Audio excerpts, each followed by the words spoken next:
Retirement के बाद का जीवन कैसा होगा, ये सवाल हम सबके मन में कभी ना कभी जरूर आता है। तो इसी सवाल का एक जवाब है सरकार की अटल पेंशन योजना। चलिए आज इसी को पूरी तरह से समझते हैं। ठीक है, तो आज के हमारे सफर में हम क्या क्या देखने वाले हैं। सबसे पहले आखिर ये योजना इतनी जरूरी क्यों है। फिर जानेंगे कि कौन कौन इसमें शामिल हो सकता है। इसके बाद अप्लाई करने और पैसे जमा करने का पूरा प्रोसेस समझेंगे। और हाँ, अगर कुछ बदलाव करने हो या पेमेंट लेट हो जाए तो क्या नियम है वो भी देखेंगे। साथ ही किसी अनहोनी की स्थिति में क्या होता है और सबसे जरूरी पेंशन मिलेगी कैसे और कब, इन सब पर बात करेंगे। तो चलिए सबसे पहले जड़ तक चलते हैं। आखिर इस स्कीम को लाने की जरूरत ही क्यों पड़ी? मतलब ये कौन सी बड़ी समस्या है जिसे सुलझाने के लिए इसे बनाया गया है? ये सवाल रिटायरमेंट गरीबों का कैसा रिटायरमेंट साहब, ये सिर्फ एक सवाल नहीं है, ये एक सच्चाई है। ये उस बहुत बड़ी आबादी की आवाज है जिसके लिए बुढ़ापे में आर्थिक सुरक्षा एक सपने जैसी होती है।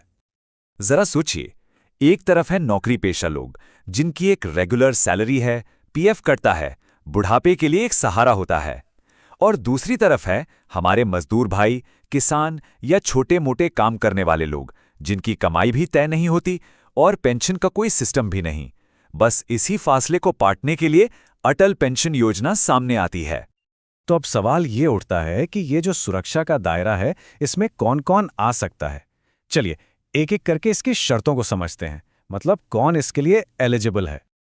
देखिए, ज्यादातर शर्तें तो बहुत सीधी और साफ हैं, जैसे भारतीय नागरिक होना, उम्र 18 से 40 के बीच होना, बैंक या पोस्ट ऑफिस में खाता होना, ये सब तो ठीक है।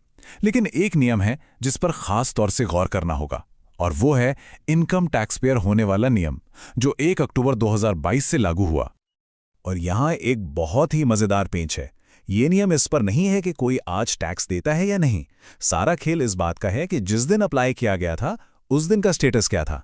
अगर कोई अप्लाई करने के बाद टैक्स पेयर बना तो भी खाता चलता रहेगा, लेकिन अगर अप्लाई करते समय ही कोई टैक्स पेयर था और बताया नहीं तो फिर खाता बंद हो जाएगा और जमा पैसा वापस मिल जाएगा। चलिए, पात्रता की बात तो साफ हो गई। अब आते हैं असली मुद्दे पर। मतलब अगर कोई ये स्कीम शुरू करना चाहता है तो उसे क्या करना होगा और पैसे कैसे जमा होंगे, प्रोसेस क्या है? इसका प्रोसेस बहुत सिंपल रखा गया है। सीधा अपनी बैंक या पोस्ट ऑफिस ब्रांच में जाना है, फॉर्म भरना है और जरूरी डॉक्यूमेंट्स, खासकर आधार कार्ड देना है। सब कुछ आमने सामने होता है ताकि कोई गलती की गुंजाइश न रहे और सारी औपचारिकताएं सही से पूरी हो जाएं। पैसों के भुगतान का तरीका भी बड़ा आसान है। ये सीधे आपके लिंक किए हुए अकाउंट से ऑटो डेबिट हो जाता है।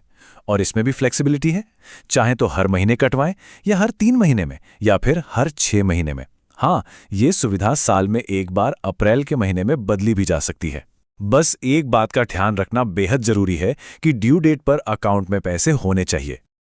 अब देखिए, जिंदगी है तो उतार चढ़ाव तो लगे ही रहते हैं।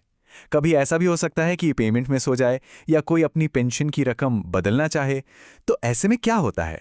क्या कोई पेनाल्टी लगती है? हाँ, अगर पेमेंट में देरी होती है तो एक छोटी सी लेट फीस लगती है, लेकिन जैसा कि देखा जा सकता है ये फीस बस नाम मात्र की है। 100 रुपए के योगदान पर सिर्फ 1 रुपया। इसका मकसद किसी को परेशान करना नहीं, बल्कि बस एक अनुशासन बनाए रखना है कि भुगतान समय पर हो। और अब आते हैं इस स्कीम की सबसे बेहतरीन खूबियों में से एक पर, वो है फ्लेक्सिबिलिटी। मतलब कोई भी अपनी पेंशन की रकम को कभी भी बीच रास्ते में घटा या बढ़ा सकता है। ये एक बहुत बड़ा प्लस पॉइंट है। इसे एक उदाहरण से समझते हैं। मान लीजिए प्रीति ने 25 साल की उम्र में शुरू किया 1000 रुपये महीने की पेंशन के लिए। फिर 5 साल बाद 30 की उम्र में उसे लगा कि उसे 5000 रुपये महीने की पेंशन चाहिए। तो क्या यह मुमकिन है? बिल्कुल। उसे बस उन 5 सालों का जो अंतर है, यानी करीब 7260 रुपये, वो एक बार में जमा करना होगा और बस हो गया अपग्रेड। चलिए अब एक बहुत ही जरूरी और संवेदनशील पहलू पर बात करते हैं। जिंदगी का कोई भरोसा नहीं होता, तो अगर दुर्भाग्य से सब्सक्राइबर के साथ कोई अनहोनी हो जाए तो इस स्कीम का क्या होगा? परिवार को क्या मिलेगा? देखिए, अगर ये 60 साल की उम्र से पहले होता है तो जीवन साथी यानी स्पाउस के पास 2 रास्ते होते हैं और ये चुनाव पूरी तरह से उनका होता है। पहला, वो चाहें तो खाते को जारी रख सकते हैं और बाकी बचे सालों के लिए पैसा जमा कर सकते हैं, या फिर दूसरा रास्ता ये है कि वो स्कीम से बाहर निकल जाएं और जितना भी पैसा अब तक जमा हुआ है उसे ब्याज के साथ एक मुश्त ले लें। और अगर सब्सक्राइबर की मृत्यु 60 साल की उम्र के बाद होती है, जब पेंशन शुरू हो चुकी हो, तो फिर वही पेंशन उनके जीवन साथी को मिलने लगती है। और अगर बाद में दोनों ही नहीं रहते, तो जो भी नॉमिनी है उसे पेंशन का पूरा जमा कॉर्पस यानी पूरी जमा राशि दे दी जाती है। इस बात से कोई फर्क नहीं पड़ता कि पेंशन कितने साल तक ली जा चुकी है। ये एक तरह की गारंटी है। तो अब तक हमने सारी प्रक्रिया, नियम और शर्तों को समझ लिया। अब बात करते हैं उस पल की जिसका सबको इंतजार होता है। मतलब जब 60 साल की उम्र पूरी हो जाएगी तो मेहनत की ये जमा पूंजी, ये पेंशन मिलेगी कैसे? पूरी उम्र योगदान देने के बाद 60 साल की उम्र में प्रोसेस को बहुत ही आसान रखा गया है। बस बैंक या पोस्ट ऑफिस से एक विड्रॉल फॉर्म लेना है, उसे भरना है और कुछ ज़रूरी दस्तावेज जैसे पैन कार्ड और कैंसिल चेक के साथ जमा कर देना है।